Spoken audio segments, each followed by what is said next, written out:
નમસ્કાર મિત્રો, આપનું હાર્દિક સ્વાગત છે આપણી યુટ્યુબ ચેનલ હિટ્સ ગુજરાતી જીકેમાં। આજે આપણે આ વિડીયોમાં કેટલાક રૂઢિપ્રયોગ અને તેના અર્થની યાદી જોવાના છીએ કે જે ધોરણ 8ના પાઠ્યપુસ્તકમાંથી લેવામાં આવી છે। અગાઉ આપણે ધોરણ 6 અને ધોરણ 7ના પાઠ્યપુસ્તકમાંથી લીધેલા રૂઢિપ્રયોગ અને તેના અર્થની યાદીનો વિડીયો ચેનલ ઉપર અપલોડ કરેલો છે। તે વિડીયો જો હજુ ન જોયા હોય તો તેની લિંક ડિસ્ક્રિપ્શનમાં આપવામાં આવેલી છે, તેના પર ક્લિક કરીને તમે બંને વિડીયો જોઈ શકો છો। વિડીયો શરૂ કરતા પહેલા એક નમ્ર વિનંતી છે કે વિડીયોને લાઇક કરી દો અને ચેનલ ઉપર જો નવા આવ્યા હોય તો ચેનલને સબસ્ક્રાઇબ કરી લો। ચાલો વિડીયો શરૂ કરીએ।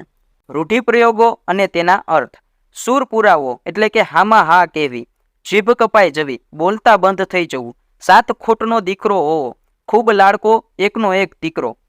કળ વળવી, નિરાશ થવી, આંકડા માંડવા, ગણતરી કરવી, સૌ સારાવાના થવા, બધી રીતે શુભ થવું, માજા છાંડવી એટલે મર્યાદા ઓળંગી જવી, નાડ રજા લે તેવું થવું, મરણ પામવાની તૈયારી હોવી, વાટકીનું શિરામણ હોવું, ઓછી આવકવાળું હોવું,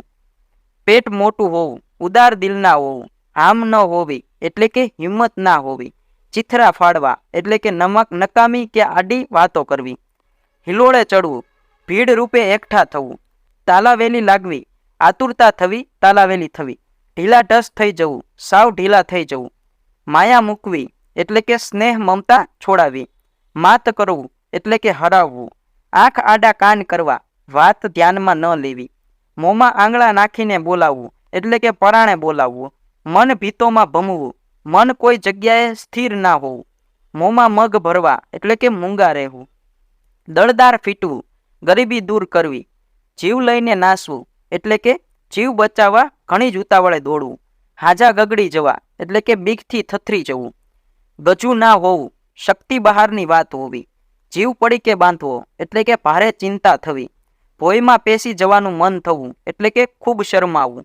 ઘેલું લાગવું, અતિ આકર્ષણ થવું, તરબતર કરી દેવું એટલે કે ભરપૂર કરી દેવું, બાવાના બે બગડ્યા એટલે કે બંને બાજુનું નુકસાન થવું,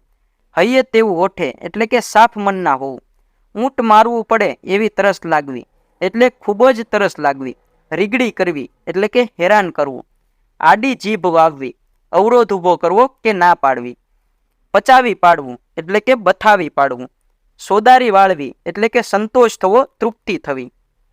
પાડ માનવો એટલે કે ઉપકાર આભાર માનવો,